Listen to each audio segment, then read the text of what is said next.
ねえねえ、すみれ。今日はどんな話題について話していくと？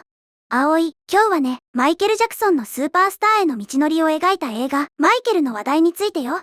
現在、この映画の制作の舞台裏で起きた大きなトラブルや映画の内容の大幅な変更が世界中で大きな話題になっているんだよ。マイケル・ジャクソンの映画ね。ド現世大スターの輝かしい部分だけば切り取ったありきたりな美談になっとっちゃろ。それが、そう単純な話じゃないの。今日は映画マイケルから完全に削除されてしまった最も暗い過去のシーンの真相。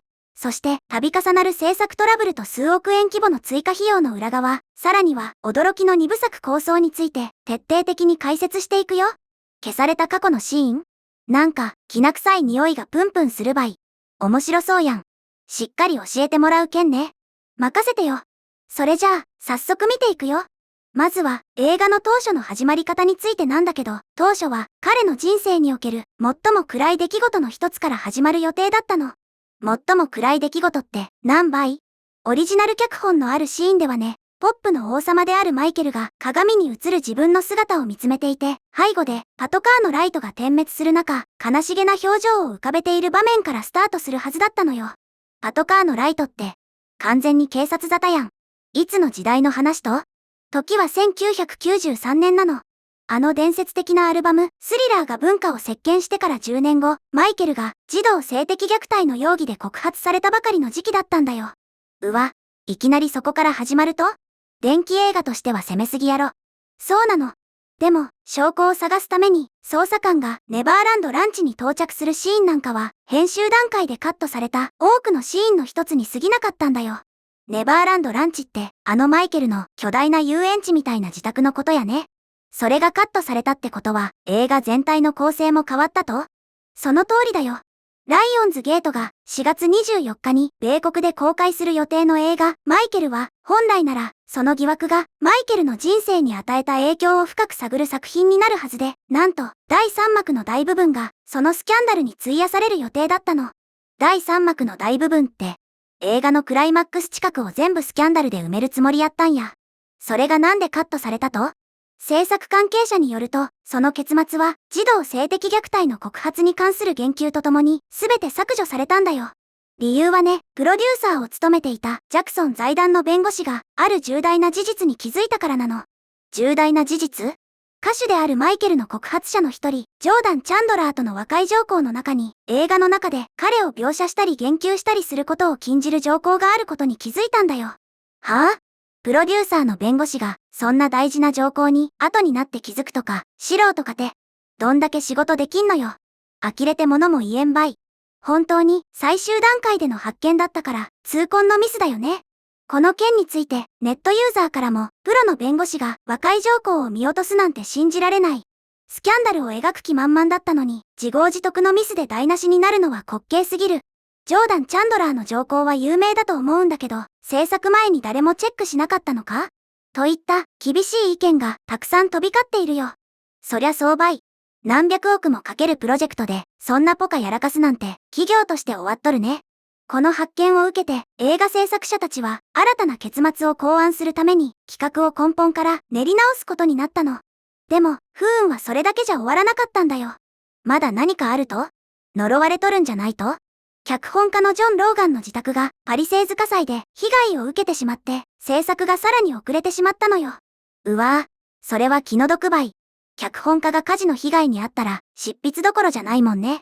その結果、当初は2025年4月18日に劇場公開される予定だったマイケルは10月3日に延期されて最終的に2026年春に公開されることになったんだよ。1年も延期になるとはね。それで、結末を作り直すってことは、また撮影し直したってことよね。相当お金かかったっちゃない？鋭いね、葵。実は、昨年の6月に、キャストが22日間の追加撮影のために再集結したの。そこで、新たな第3幕を撮影して、さらに、映画の前半部分のシーンも膨らませたんだよ。22日間も追加撮影って、ほぼ丸々1ヶ月やん。そうなの。しかも、制作は、主にサンタバーバラで行われていたんだけど、この追加撮影は、ロサンゼルスで再開されたの。でも、ロサンゼルスでの撮影は、州の税額控除の対象にはならなかったんだよ。税金安くならんやったってことね。ってことは、もろに出費が痛いわけや。その通りだよ。このプロジェクトに詳しい関係者の話だと、これによって予算に1000万ドルから1500万ドルも追加されてしまったんだって。ちなみに映画マイケルはもともと1億5500万ドルで制作が承認されていたの。1000万ドルから1500万ドル？日本円で15億円以上も無駄金が出たってこと？しかも元々の予算も200億円超えやし、金銭感覚バグっとるばい。で、その追加費用は誰が払うと？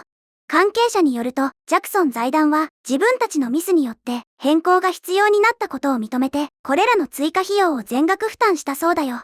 まあ、自分たちの弁護士の確認漏れやけん、当然の報いやね。制作に詳しい別の人物によると、財団はその費用を負担する意思があったため、映画の株式を保有しているんだって。なるほどね。ただお金を払うだけじゃなくて、しっかり権利は抑えとるわけや。転んでもただでは起きんってやつばい。さて、ここでみんなにお願いがあるの。もし、この動画が面白いなって思ったら、ぜひ、チャンネル登録とグッドボタン、高評価を押してね。チャンネル登録とグッドボタン、高評価、ポチッとよろしく頼むばい。さて、話を戻すけど、結局、その、新しく作り直した結末は、どんな内容になったと？スキャンダルが使えんのなら、どうやって話を終わらせる気？マイケルのキャリアにおける最も不名誉な瞬間の一つで終わるんじゃなくて、今作、マイケルはポップスターが絶頂期にあるところで幕を閉じる構成に変更されたんだよ。へえ、結局、綺麗なところで終わらせるわけね。完成した映画を見た情報筋によると、最後のシーンはマイケルのバットツアー中に設定されているの。彼がまたしても刺激的なパフォーマンスのためにステージに上がる準備をする様子を追っているんだって。なるほどね。ファンからしたら最高のパフォーマンスの直前で終わる方が胸熱かもしれんばい。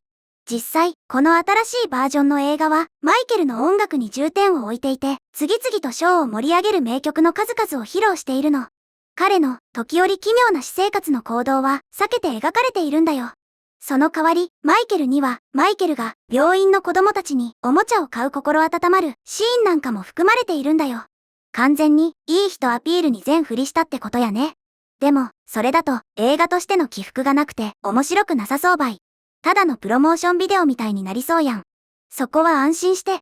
新しいバージョンではドラマチックな緊張感はマイケルと彼の支配的な父親であるジョセフ・ジャクソンとの関係から生まれるように作られているの。有名な厳しいお父さんね。そう。ジョーは息子のマイケルのソロキャリアが一家を有名にしたモータウンのグループであるジャクソン5を犠牲にすることを望んでいないんだよ。その親子の確執が描かれるの。さらに、この映画では、1984年のペプシの CM 撮影中に起きた事故のことも描かれるのよ。ペプシの CM 事故？何それ？ CM の撮影中に花火の事故があって、マイケルは頭皮に重度の火傷を負ってしまったんだよ。映画では、その回復過程と、そして、その時期に彼が乱用し始めた鎮痛剤についても描かれるんだって。頭皮に重度の火傷？それはえぐいばい。鎮痛剤に依存し始めるきっかけまで描くなら、ただの美談ってわけでもなさそうやね。そうだね。ちなみに、この映画のキャストも注目されているのよ。マイケル・ジャクソン役は、実の甥であるジャファー・ジャクソンが、ジョー役はコールマン・ドミンゴが演じるの。関係者によると、マイケルの有名な妹であるジャネット・ジャクソンは、映画には登場しないそうだよ。ジャネット出んの？妹との絡みも見たかったのに、ちょっと残念ばい。制作の裏側については、さらに家族の関わり方が分かれているの。マイケルの弁護士であるジョン・ブランカと遺産管理団体の幹部であるカレン・ラングフォードは、制作上の決定について相談を受けているんだよ。まあ、権利関係のトップや件、当然やね。そして、マイケルの長男でエグゼクティブプロデューサーを務めたプリンスは、毎日、撮影現場に姿を見せていたんだって。でも、その一方で、マイケルの他の二人の子供であるビギーとパリスは一切関わっていないの。兄弟で、スタンスが完全に分かれとるんやね。複雑な家庭環境が垣間見える場合。この点についても、ネットユーザーからは、長男はノリノリなのに、下の二人がノータッチなのは闇を感じる。遺族側で美味しいところだけ持っていこうとしてるのが透けて見える。甥っ子が主演なら、演技じゃなくてモノマネにならないか心配、といった声が上がっているよ。確かに、身内が作りすぎると客観性がなくなって、ただの身内びいきの作品になりがちやけんね。マイケルは史上最も人気のあるミュージシャンの一人であるにもかかわらず、依然として物議を醸す人物であることは間違いないの。マイケル事情に詳しい関係者によると、彼の遺族は歌手に対する複数の児童虐待疑惑がもたらす暗い影をちゃんと認識しているそうだよ。マイケルは常に無実を主張してきたの。認識しとるなら、なんで今回スキャンダルを隠すような形にしたと？遺族側はある出来事によって自信を深めたんだよ。それはね、2022年にブロードウェイで開幕して、2023年に全米ツアーを開始したジュークボックスミュージカル MJ の世界的な成功だよ。ミュージカルがヒットしたんや。このミュージカルは1993年の疑惑が明るみに出る直前で幕を閉じる構成になっているの。そのショーが大ヒットしたことで世間がマイケルに同情的な視線を向けてくれるだろうという自信をジャクソン側のチームに与えたんだって。なるほどね。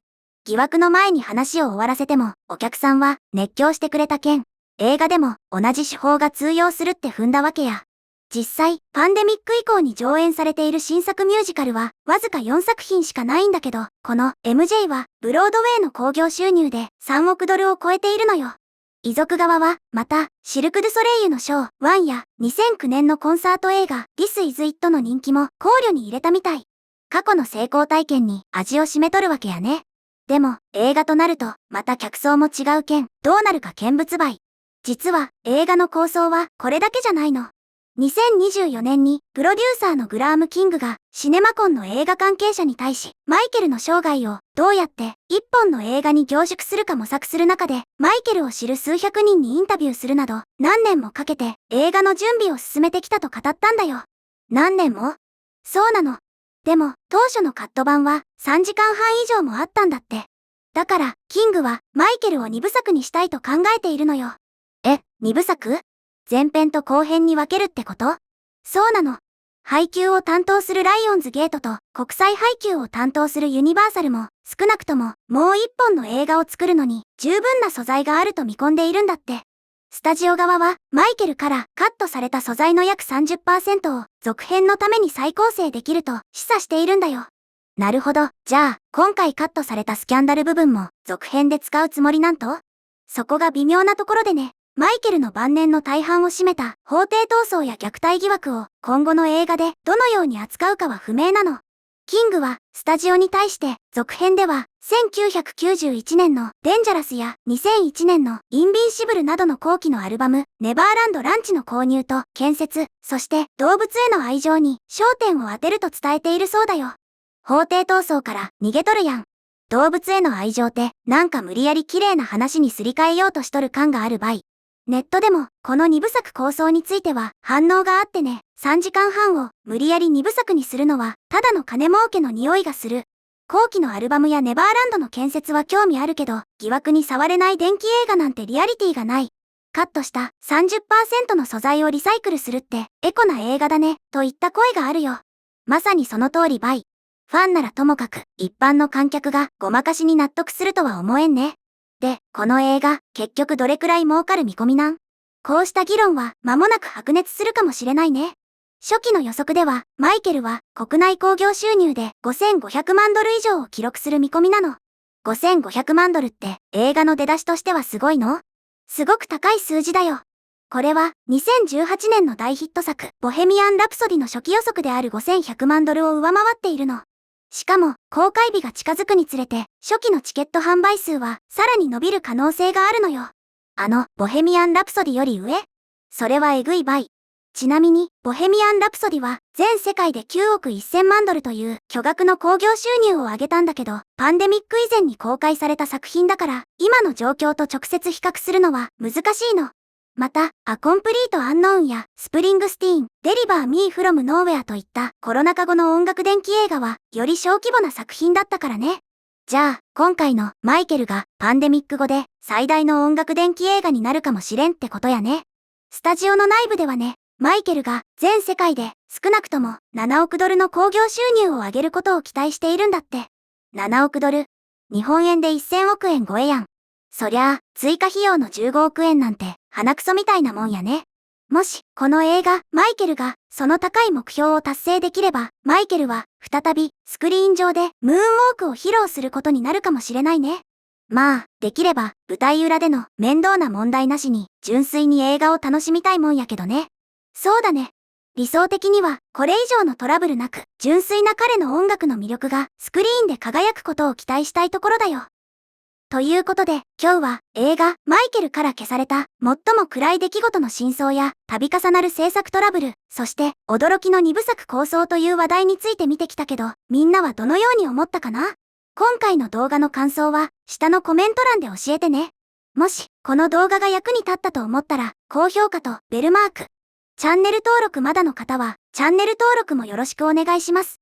では、また次回の動画でお会いしましょう。すみれの最新動画は左、おすすめ動画は右です。どちらも見てくれると嬉しいな。